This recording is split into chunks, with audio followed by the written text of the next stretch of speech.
नमस्कार, स्वागत है आपका इंडिया न्यूज पर। मैं हूं आपके साथ रथ राकेश टंडन। आज इंडिया न्यूज पर हम बात करने वाले हैं उन दिलेरों की, उन वीर सपूतों की जिनके शौर्य की वजह से तिरंगा खुले आसमान में लहरा रहा है, देश की आजादी की सांस ले रहा है।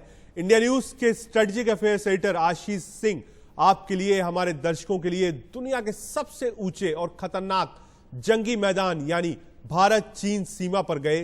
जान के खतरे और तमाम जोखिमों के बीच आशीष आपके लिए इंडियन आर्मी की जंगी तैयारियों की वो तस्वीर लेकर आए हैं जो आज से पहले आपने कहीं नहीं देखी होगी, उसके बारे में किसी ने सुना नहीं होगा। देखिए आशीष सिंह की रोंगटे खड़े कर देने वाली सबसे सच्ची और विश्वसनीय ग्राउंड रिपोर्ट।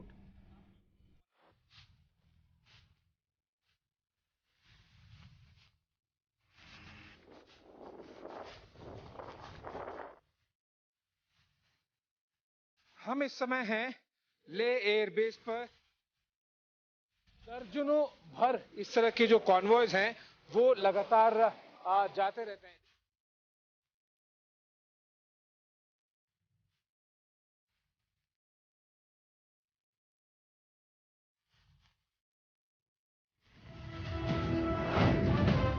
-50 डिग्री में कैसे होती है भीषण जंग की तैयारी।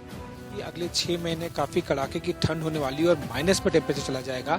इंडियन आर्मी ने लाखों लीटर्स की तादाद में जो ईंधन है उसे स्टोर करना शुरू कर दिया और लगभग ये काम पूरा भी हो गया है। लेह की दुर्गम पहाड़ियों में सेना कैसे लेती है दुश्मन से मोर्चा।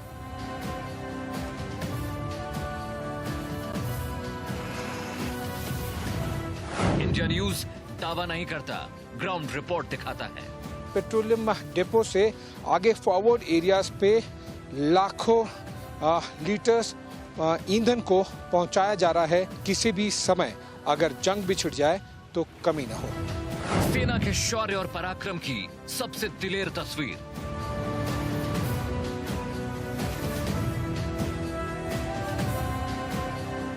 सेना के जोखिम और जज्बे की अनसुनी वीर गाथा।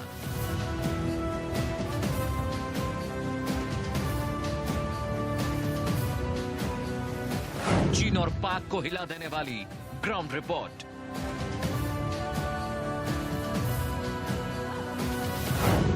भारत चीन सीमा से आशीष सिंह की एक्सक्लूसिव कवरेज। हम इस समय मौजूद हैं इंडियन आर्मी के लेह लद्दाख रीजन के सबसे बड़े ऑर्डिनेंस डिपो पे, जहां से पूरा सामान सारे फॉरवर्ड एरियाज में पहुंचाया जाता है। इंडियन आर्मी की धमाकेदार तैयारी।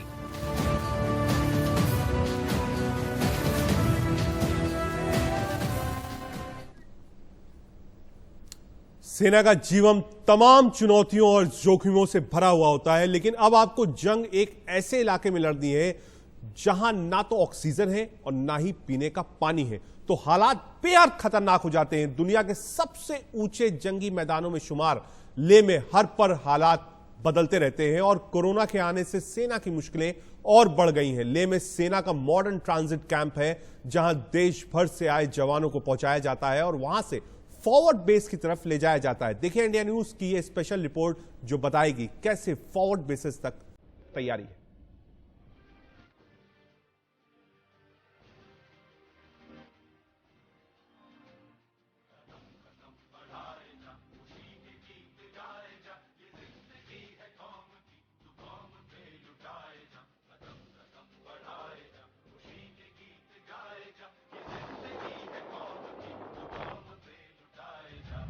लेह से आशीष सिंह की वर्ल्ड एक्सक्लूसिव रिपोर्ट।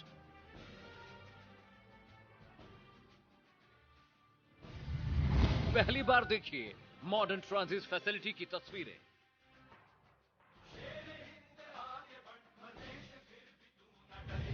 सेना की मॉडर्न ट्रांजिट फैसिलिटी कैसे करती है काम।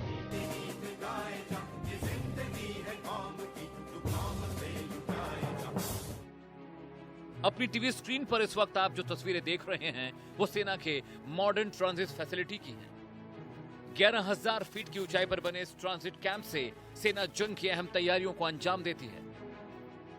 देश भर से आए जवानों को सबसे पहले इस ट्रांजिट कैंप में लाया जाता है, जिसके बाद वो फॉरवर्ड पोस्ट पर भेजे जाते हैं। भारत चीन सीमा पर जंग की तैयारियों में मॉडर्न ट्रांजिट फैसिलिटी की भूमिका बेहद अहम है। हम इस समय हैं ले एयरबेस पर, जहां पर इंडियन आर्मी का MTF यानी कि मॉडर्न ट्रांजिट फैसिलिटी इस्टेब्लिश किया गया है, जहां पर देश के अलग अलग इलाकों से, अलग अलग यूनिट, अलग अलग रेजिमेंट से इंडियन आर्मी के जवान और ऑफिसर्स आते हैं और वो इस ट्रांजिट फैसिलिटी में रुकते हैं। सबसे पहले मैं शुरुआत करूंगा मेरी दाईं तरफ, अगर मेरे कैमरामैन आपको दिखा पाएँ, मेरी दाईं तरफ केवल 10 मीटर दूर है ले एयरबेस, और वहाँ पर ट्रांसपोर्ट एयरक्राफ्ट, जो मिलिट्री एयरक्राफ्ट है, जैसे कि IL-76, C-130J Hercules, C-17 globe master, इस तरह के ट्रांसपोर्ट एयरक्राफ्ट से दिल्ली, चंडीगढ़, अलग अलग इलाकों से इंडियन आर्मी के जवान और ऑफिसर्स यहाँ पर लाए जाते हैं। मॉडर्न ट्रांजिट कैंप में हर छोटी बड़ी चीजों का ख्याल रखा जाता है। मॉडर्न ट्रांजिट कैंप में आने के बाद सेना के हर जवान की स्क्रीनिंग होती है, उनका मेडिकल किया जाता है और इस बात को इंश्योर किया जाता है कि किसी को भी कोरोना का इन्फेक्शन न हो, क्योंकि अगर ऐसा हुआ तो परिणाम खतरनाक हो सकते हैं। इस तरह की बसेस में, थोड़ा सा हम लेफ्ट पैन करते हैं, इस तरह की बसेस से वहाँ बाहर से इस फैसिलिटी में लाया जाता है, क्योंकि वो एरिया एयरबेस है और ये ट्रांजिट फैसिलिटी है, इसलिए जो हमारे जवान हैं उनको इस तरह के बसेस में MTF मॉडर्न ट्रांजिट फैसिलिटी में लाया जाता है। और यहाँ पर आपको दिखाई देगा किस तरह से गोले बनाए गए हैं। ये देखिए किस तरह से गोले बनाए गए हैं, ताकि हर एक जवान और हर एक ऑफिसर जो सोशल डिस्टेंसिंग है उसे फॉलो कर सके, और बहुत ही डिसिप्लिन तरीके से यहाँ पर जवान और ऑफिसर्स आते हैं।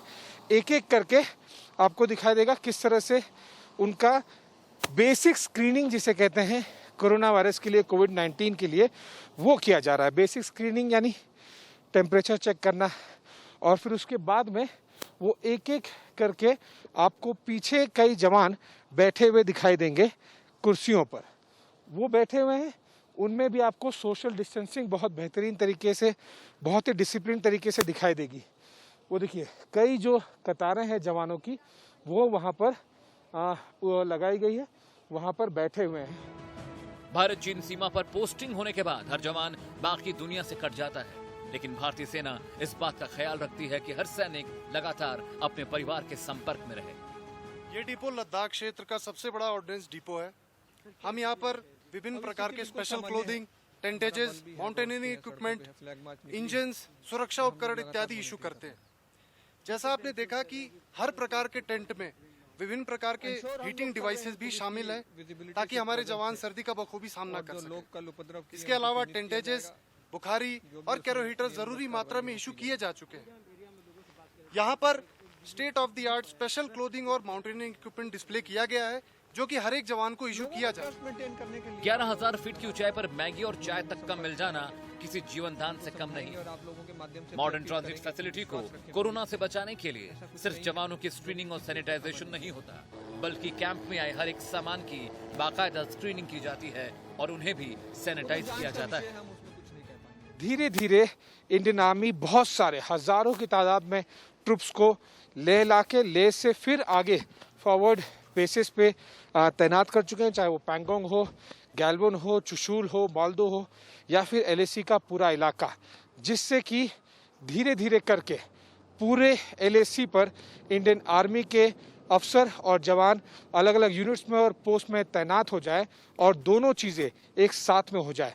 वेदर एक्लिमेटाइजेशन, क्योंकि ऊंचाई पर है, आपको धीरे धीरे इसमें समझना पड़ता है, आपके शरीर को उसके आदत डालने के लिए थोड़ा समय लगता है, जो 2 दिन से 6 दिन है, और साथ ही साथ कोरोना वायरस रिलेटेड, कोविड-19 रिलेटेड जो क्वारंटाइन पीरियड है वो भी पूरा किया जाता है।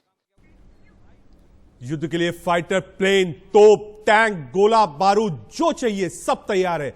इसका इस्तेमाल करने के लिए ईंधन की भी जरूरत होती है। बिना ईंधन लड़ाकू विमान, तोप, टैंक सब बेकार होते हैं। जवानों की दैनिक जरूरतों के लिए भी ईंधन की जरूरत पड़ती है। लिहाजा सेना ने आने वाले ठंड के मौसम और चीन से युद्ध की आशंका को देखते हुए ईंधन की पूरी तैयारी कर ली है। हमारे साथी आशीष सिंह ने ले एयरबेस पर ईंधन को लेकर सेना की जरूरी तैयारियों का जायजा लिया। देखिए ये एक्सक्लूसिव रिपोर्ट। अगले 6 महीने काफ़ी कड़ाके की ठंड होने वाली है और माइनस में टेम्परेचर चला जाएगा। इंडियन आर्मी ने लाखों लीटर्स की तादाद में जो ईंधन है उसे स्टोर करना शुरू कर दिया और लगभग ये काम पूरा भी हो गया है।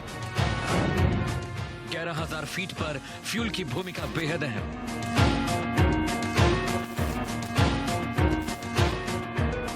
सेना करती है अलग अलग ईंधन का इस्तेमाल।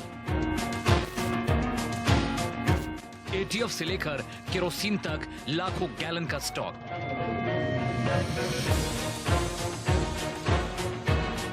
लेह में पहाड़ों के बीच दूर तक दिखती ये पीली पट्टियां दरअसल ईंधन की टंकियां हैं और साथ में सप्लाई के लिए तैयार फ्यूल टैंक। ये चीन से युद्ध की तैयारियों का बेसिक हिस्सा है। बिना ईंधन के युद्ध भला कैसे लड़ा जाएगा, इसलिए सेना ने चीन से लगी लेह सीमा के पास ईंधन का बड़ा स्टॉक बना रखा है। सेना ने कई जगह ऐसे फ्यूल पेट्रोल डिपो बना रखे हैं जहां से जरूरत पड़ने पर तुरंत ईंधन की सप्लाई की जा सकती है। ऐसी टंकियां हैं जिनमें 15,000 से लेकर 2 लाख गैलन तक पेट्रोल और डीजल सहेज कर रखे गए हैं। ठंड की शुरुआत हो चुकी है और जब हजारों की तादाद में अलग अलग ब्रिगेड्स और डिवीजन्स और फॉर्मेशंस में इंडियन आर्मी के जवान जब एलएसी पर तैनात हो तो अगले 6 महीने तक जो ठंड का समय होगा, जब रास्ते बंद हो जाते हैं, सबसे महत्वपूर्ण और ज़रूरतमंद चीज़ों में से एक होती है, वो होता है ईंधन। चाहे वो पेट्रोल हो, डीजल हो, केरोसिन हो या फिर अलग अलग तरीके लुब्रिकेंट्स हो जो कि गाड़ियों में इस्तेमाल होते हैं या फिर जो फ्यूल हेलीकॉप्टर्स और अलग अलग एसेट्स में इस्तेमाल होते हैं। और इसीलिए क्योंकि अगले 6 महीने काफ़ी कड़ाके की ठंड होने वाली है और माइनस में टेम्परेचर चला जाएगा, इंडियन आर्मी ने लाखों लीटर्स की तादाद में जो ईंधन है उसे स्टोर करना शुरू कर दिया और लगभग ये काम पूरा भी हो गया है। जैसे कि फ़िलहाल मैं एक ऐसे ही लोकेशन पर हूँ जो मेरे प्लेटफॉर्म पर जिस पर मैं फ़िलहाल हूँ, ये इसके नीचे लाखों लीटर ईंधन है। इसे कहते हैं फ्यूल फार्म और फ्यूल टैंक्स। इस तरह के ऐसे लगभग 1.5 दर्जन इस तरह के अलग अलग फ्यूल टैंक्स हैं। और आपको जो मेरे पीछे दिखाई देगा ये है अलग अलग लॉरियाँ, जो कि ये लॉरी बेसिकली कैरी करती है फ्यूल जब अलग अलग इलाकों से, चाहे वो पठानकोट हो, जम्मू हो, बाकी इलाकों से यहाँ पर सामान जो फ्यूल है, ईंधन लाया जाता है। हमारे strategic affairs editor Ashish Singh ने सेना के फील्ड पेट्रोलियम डिपो का जायजा लिया और वहां ईंधन के रखरखाव के बारे में बारीकी से जानने की कोशिश की। उन्होंने बताया कि इन टंकियों से ईंधन की सप्लाई कैसे होती है। ये जो आपको गाड़ियां दिखाई दे रही हैं जो कई लाइन से लगी हुई हैं, इसे कहते हैं बीपीएल्स, मतलब कि बल्क पेट्रोलियम लॉरीज। और इस तरह की लॉरीज लगातार यहाँ पर आके फ्यूल डंप भी करती हैं ताकि इसकी क्षमता बनी रहे। और मैं आपको साथ ही साथ बता दूं कि इसे लेकर भी यहाँ से फिर फॉरवर्ड एरियाज में डिप्लॉय किया जाता है। अब जो चीज़ आपको दिखाई दे रही है जिस पर मेरा हाथ है, ये जो वॉल्व और जो एक बड़ा ढक्कन सा स्ट्रक्चर बना हुआ है, ये अलग अलग टैंक्स हैं और ऐसे 1.5 दर्जन से ज़्यादा टैंक्स हैं जिनकी क्षमता, एक एक इस तरह के टैंक में क्षमता है ईंधन स्टोर करने की 15,000 से 2 लाख लीटर तक। मेरे कैमरामैन आपको आगे जूम करके पैन करके दिखाएंगे कि किस तरह से लगभग 1.5 दर्जन इस तरह के टैंक्स केवल एक ही जगह पर है। अलग अलग सुविधा की ज़रूरत होती है क्योंकि जब टेम्परेचर यहाँ पर माइनस में चला जाता है तो इस तरह के टैंक्स जो कि 15,000 लीटर से 2 लाख लीटर तक, जी हाँ, एक एक ये जो टैंक आप देख रहे हैं लाखों लीटर्स स्टोर कर सकते हैं। और जब हम यहाँ पर स्टोर करते हैं ईंधन तो कई सैकड़ों की तादाद में जो बीपीएल्स है, यानी कि जो बल्क पेट्रोलियम लॉरी है, उसका इस्तेमाल किया जाता है आगे फॉरवर्ड एरियाज में इस तरह के ईंधन को पहुंचाने के लिए। इनफैक्ट अभी भी हम यहाँ पर आपको दिखाएंगे कि किस तरह से यहाँ पर फ्यूल स्टोर किया जाता है। ये देखिए, ये वॉल्व खोल दिया इंडियन आर्मी के जवान ने और जो फ्यूल जो बीपीएल है आपको बल्क पेट्रोलियम लॉरी, वहाँ से ये ईंधन इस बड़े पेट्रोलियम टैंक में स्टोर किया जा रहा है। इतनी बड़ी मात्रा में ईंधन रखना अपने आप में बड़ी चुनौती है, लिहाजा फील्ड पेट्रोलियम डिपो की सेफ्टी के भी पुख्ता इंतजाम किए गए हैं। अलग अलग सेक्शंस को डिवाइड किया गया है। हर एक जो वॉल्व है वो 15,000 से 2 लाख लीटर तक स्टोर करता है। और क्योंकि टेम्परेचर यहाँ पर ले में -25 से -30 तक हो जाता है और आगे फॉरवर्ड एरियाज में वो -50 डिग्री तक चला जाता है, इसलिए इस तरह के टैंक को अलग अलग कैटेगरी में डिवाइड किया गया है। जैसे कि जो नॉर्मल टेम्परेचर्स पर जो कि अभी फ़िलहाल है केवल कुछ -3 -5 तक टेम्परेचर रात को चले आता है, तो नॉर्मल कैटेगरी के में भी टैंक्स बनाए गए हैं। उसके बाद में 0 से -30 तक, यानी कि जब ठंड का मौसम होता है तब इस तरह के अलग से टैंक्स हैं जो कि -30 डिग्री तक इस तरह ईंधन को स्टोर करके रख सकते हैं। और उसके बाद -30 से और जब टेम्परेचर गिर जाए -50 तक, तो उसके लिए अलग से टैंक्स बनाए गए हैं। सीमा पर तैनात जवानों को ईंधन को लेकर किसी भी चिंता की जरूरत नहीं है, ना अभी और ना ही आने वाली ठंड में। अगले कम से कम 6 महीने तक इसकी किसी भी तरह की कमी नहीं होगी और हमारे हर एक जवान को ये सब कुछ मिलेगा ठंड में जो कि ज़रूरत होता है। और इसकी तैयारी पूरी कर ली गई है। लाखों लीटर ईंधन को स्टोर करके न केवल इस तरह के टैंक्स में बल्कि फॉरवर्ड एरियाज में भी, चाहे वो गैल्वन हो, पैंगोंग हो या फिर चुशुल मोल्दो एरिया, पूरे भारत चीन सीमा पर LAC पर इस तरह के अलग अलग फैसिलिटीज़ बनाई गई हैं। कुछ छोटी हैं, कुछ बड़ी हैं, लेकिन इस तरह से तैयारी पूरी कर ली गई है कि अगले 6 महीने किसी तरह की कमी अगर युद्ध भी हो जाए तो ना पड़े।